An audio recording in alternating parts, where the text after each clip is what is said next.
Hello दोस्तों, स्वागत है श्याम क्लासेस के इस यूट्यूब चैनल पर। आशा करता हूँ कि आप लोग अच्छे होंगे और स्वस्थ होंगे और अपनी पढ़ाई अच्छे से कर रहे होंगे। जैसा कि आप थंबनेल देख चुके होंगे कि आज का टॉपिक किस पर होने वाला है।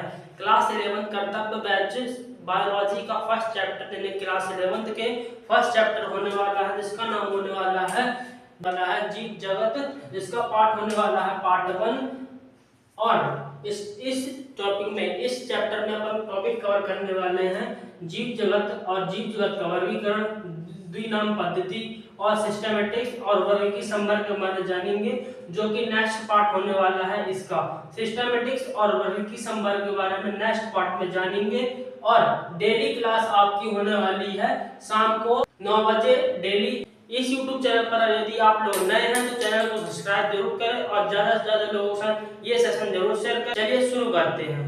तो जीवों के बारे में आप जानेंगे, कैसी क्या विविधता होती है, क्या क्या उसमें लक्षण होते हैं और क्या होता है। जैसे कि सजीव के बारे में जाने तो सबसे पहले सजीव क्या होते हैं, जिसमें क्या होती है, वृद्धि होती है। वृद्धि किसे कहते हैं, जैसे कि अपन किसी भी घाव पे यदि लग जाता है 2 या 3 दिन के अंदर अपना घाव भर जाता है, उसमें संसूत्री विभाजन होता है। संसूत्री विभाजन यानी कि एक सेल अपने पास है तो एक सेल से 2 सेल होंगे, 2 सेल के 2 सेल, इसके 2 सेल होंगे और इस सेल के 2 सेल होंगे। फिर ऐसे ऐसे बढ़ते बढ़ते आनंद सेल होते हैं, जैसे कि जिसे हम संसूत्री विभाजन कहते हैं। और सजीव क्या होता है, जिसमें कोशिका संरचना होती है। जैसे कि कोशिका एक मूलभूत संरचनात्मक इकाई होती है, जिससे फिर उसके बाद ऊतक बनता है, ऊतक के बाद अंग बनता है, अंग के बाद अंग तंत्र बनता है, फिर एक मनुष्य बनता है यानी कि जीव बनता है। बहुकोशिकीय जीव होते हैं। और जनन जनन क्या है, यानी कि अपने जैसे एक व्यक्ति को उत्पन्न करना जनन कहलाता है।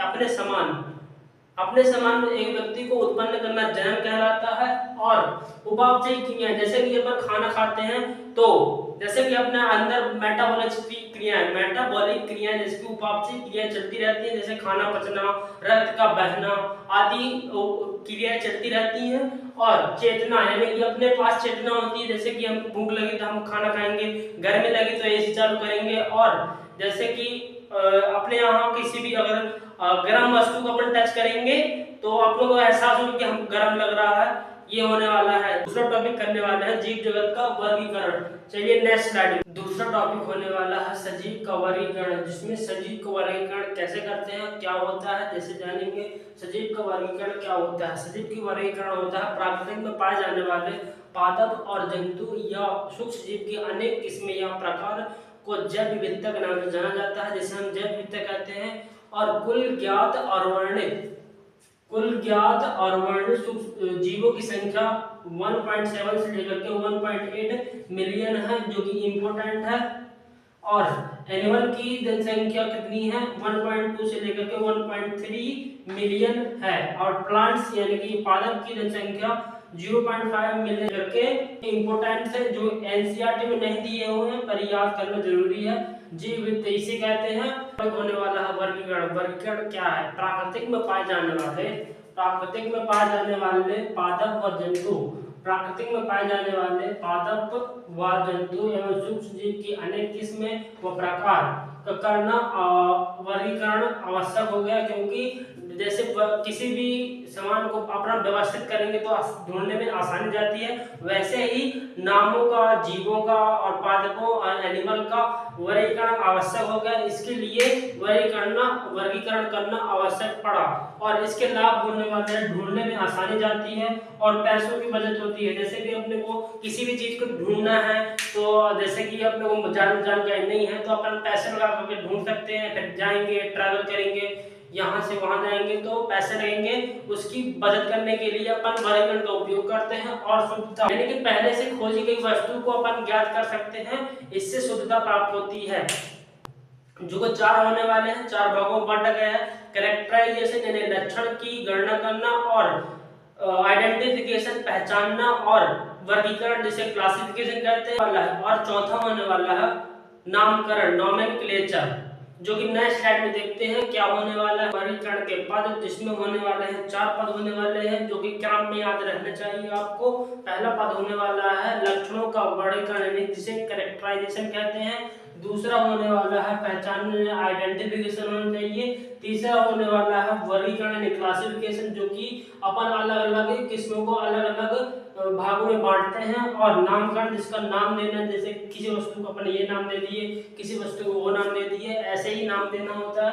और कैरेक्टराइजेशन यानी कि लक्षणों का वर्णन, बाहरी लक्षणों और गूढ़ लक्षणों और परिस्थितिक लक्षणों के आधार पर लक्षणों को विभाजित किया जाता है। नाम का यानी स्पीशीज का लक्षण निर्धारित किया जाता है कि वह लक्षण क्या दर्शाते हैं। और पहचानना क्या होता है, लक्षणों के आधार पर पहचानना, उसमें क्या दो कान है, दो आंख है, ये किसी उसमें फूल लग रहे हैं या फल लग रहे हैं, किस प्रकार के फल लग रहे हैं, उनकी फूलों की संरचना कैसी है, ये होता है पहचानना। और वर्गीकरण होने वाला है बांटना, यानी कि इस प्रकार के पौधों को हम किस प्रकार रखेंगे, इस प्रकार के जंतु को अपन किस भागों में रखेंगे, वैसे करने वाले हैं। और नामकरण यानी कि किसी वस्तु को नाम देना है कि पादप का नाम देना, किस पद्धति के अनुसार नाम देंगे वो जानने वाले हैं।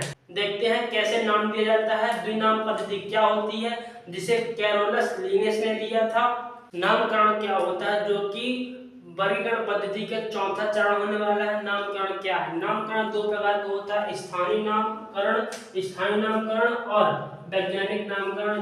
जो कि स्थानीय नामकरण, जैसे कि अपन प्याज को अदर जगह अदर स्टेट में अलग अलग नाम जानते हैं और अदर स्टेट में अलग एक नाम जानते हैं। जैसे कि प्याज को अपन नॉर्मली क्या कहते हैं, प्याज कहते हैं, और अदर जगह क्या कहते हैं, कांदा कहते हैं। वैसे ही स्थानीय नाम अलग अलग पौधे का अलग अलग हो सकता है। और वैज्ञानिक नाम एक स्पेसिफिक नाम होता है, जिसका उदाहरण होता है द्विनाम पद्धति, जिसको कैरोलस लिनेस ने दिया था। और इसका उदाहरण था आम का वैज्ञानिक नाम मैंजीफेरा इंडिका लीन। ये होता है वंश और ये होता है जाति, ये होता है वैज्ञानिक का नाम, संक्षिप्त में लिखते हैं इसको। अब नाम पद्धति के द्विनाम पद्धति के नियम के बारे में जानेंगे, जो कि नेक्स्ट स्लाइड में होने वाला है।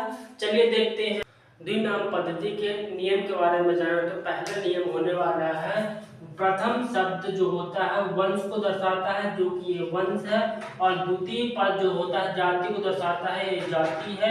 जो कि आम का वैज्ञानिक नाम हमने एग्जाम्पल के तौर पर लिया हुआ है। जो कि दूसरा नियम होने वाला है, वंश का प्रथम अक्षर बड़ा होना चाहिए, जो कि अपने पास बड़ा हुआ है, कैपिटल एम लिखे हुए हैं।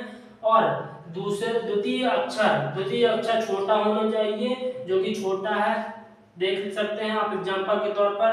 टाइप करते समय यानी कि कंप्यूटर में टाइप करते समय तिरछा लिखना चाहिए, यानी इटैलिक होना चाहिए। और इसका उद्भव भाषा लैटिन भाषा से होना चाहिए, जो कि दर्शाता है कि ये भाषा कभी नहीं बदलती, यह भाषा रूढ़ होती है। और वैज्ञानिक का नाम जाति पद के अंत में लिखना चाहिए, जाति वैज्ञानिक का नाम लिखा हुआ है, जो कि संक्षिप्त में लिखा जाता है नाम के अंत में।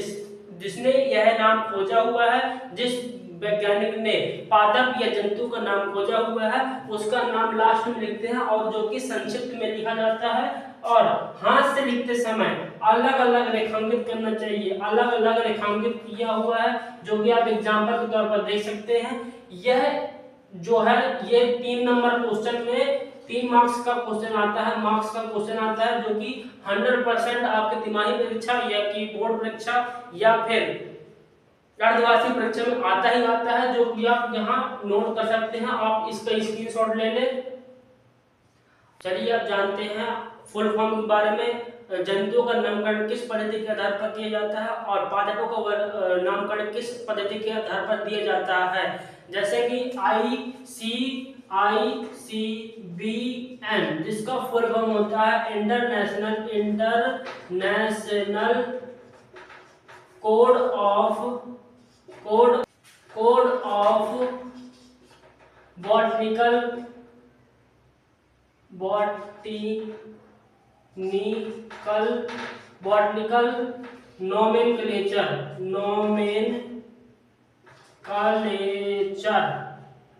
ऑफ बॉटनिकल नोमेनक्लेचर होता है, जिसका फुल फॉर्म होता है international code of botanical nomenclature होता है।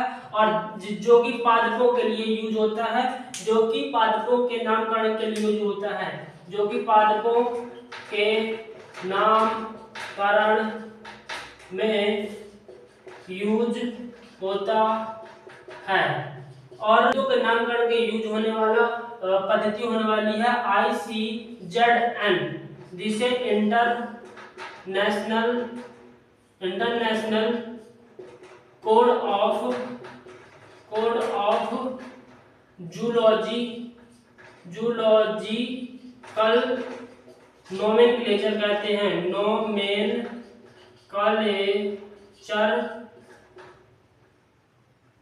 होता है, नोमेनक्लेचर होता है जो कि जंतुओं के नामकरण के लिए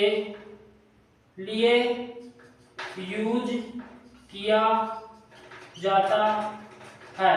जो कि आप ये फुल फॉर्म एनसीईआरटी में देख सकते हैं। मैं सिर्फ ओनली एनसीईआरटी पढ़ा रहा हूँ, जो कि आपकी परीक्षा में वहां से क्वेश्चन ही आते हैं और कहीं से नहीं आते हैं। जो कि आपका काम होने वाला है सिर्फ ये क्लास लेकर के एनसीईआरटी को एक बार रीड करना। आप मैच कर सकते हैं कि जो मैंने पढ़ाया है वही इस स्लाइड में दिया हुआ है, आपके नोट्स में वही होना चाहिए। अब चलिए जानते हैं सिस्टमैटिक्स क्या होती है। सिस्टमैटिक्स होती है जीवों की विविधता का व्यवस्थित क्रम, जीवों की वर्गीकरण का व्यवस्थित क्रम होता है, जिसमें दो भाग होते हैं, टैक्सोनॉमी, विकासी संबंध के नाम से जानते हैं। टैक्सोनॉमी जिसमें अपने पढ़ा था लक्षण यानी कैरेक्टराइजेशन और पहचानना और वर्गीकरण और नामकरण, जिसको टैक्सोनॉमी के नाम से जानते हैं। एक शाखा होती है टैक्सोनॉमी, उसके नाम से ये जानते हैं, जो कि अपन ने पढ़ चुके हैं। और दूसरी शाखा होती है फाइलोजेनिक, जिसे विकासी संबंध, जैसे कि जीवों के विकासी संबंध का अध्ययन, जैसे कि जीवाश्म। जैसे कि क्लास के लिए थैंक यू।